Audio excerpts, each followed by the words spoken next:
साहित्यरत्न लोकशाहीर अण्णाभाऊ साठे यांची उद्या 105वी जयंती आहे। त्या जयंतीनिमित्त सातारा शहरातील सर्व नागरिकांना व बहुजन बांधवांना आवाहन करत आहोत की साहित्यरत्न लोकशाहीर अण्णाभाऊ साठे यांचा अर्धाकृती पुतळा जो आहे तो सातारा नगर परिषद यांनी अभिवादनासाठी जुनं त्यांचं राजवाड्याच्या येथे ऑफिस आहे त्या ऑफिसमध्ये ठेवलेलं आहे। खरं तर पूर्णाकृती पुतळा 1 ऑगस्टला बसणार होता, परंतु शासकीय काय मंजुऱ्या न आल्यामुळे तो पुतळा बसला गेलेला नाही आहे। परंतु लवकरच 1 महिना 1.5 महिन्यामध्ये साहित्यरत्न लोकशाहीर अण्णाभाऊ साठे यांचा पूर्णाकृती पुतळा पूर्णपणे व्यवस्थितरित्या बसेल आणि त्याचं भव्य दिव्य असा उद्घाटन सोहळा माननीय मुख्यमंत्री, दोन्ही राज्याचे उपमुख्यमंत्री आणि सातारा जिल्ह्याचे लोकप्रिय खासदार माननीय उदयनराजे भोसले साहेब, तसेच सातारा जावलीचे आमदार माननीय श्रीमंत छत्रपती शिवेंद्रराजे भोसले साहेब आणि सर्व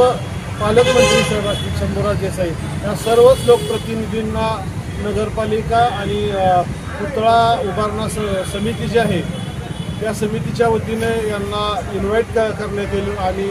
तो जो पुतळा आहे पूर्णाकृती तो पूर्णपणे व्यवस्थितरित्या बसेल आणि 1 ते 1.5 महिन्यामध्ये आपल्याला पूर्णाकृती पुतळा बसलेला दिसेल। उद्याचं जयंतीचं नियोजन कसं आहे? उद्या अभिवादनासाठी सातारा नगर परिषदेने जुना त्यांचं कार्यालय आहे त्या तिथे पहिला जो अण्णाभाऊ साहित्यरत्न लोकशाहीर अण्णाभाऊ साठे यांचा अर्धाकृती पुतळा आहे तो तिथे अभिवादनासाठी ठेवलेला आहे। तसंच संयुक्त जयंती उत्सव समिती जी आहे त्याचे अध्यक्ष मला वाटते ऋषिकेश गायकवाड आहेत। त्या समितीने इथे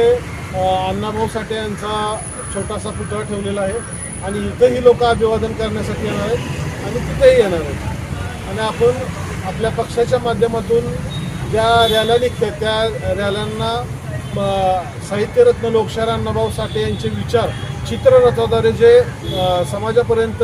विचार पोहोचवतील अशा रथाला आपण प्रथम क्रमांक 21,000 रुपयाचं बक्षीस देणार आहोत आणि दुसऱ्याला 11 आणि तिसऱ्याला 7,000 रुपये देणार आहोत आणि येणाऱ्या सर्वच मंडळाचा आपण सन्मान चिन्ह देऊन स्वागत करणार आहे आणि त्यांचा सन्मान करणार आहे।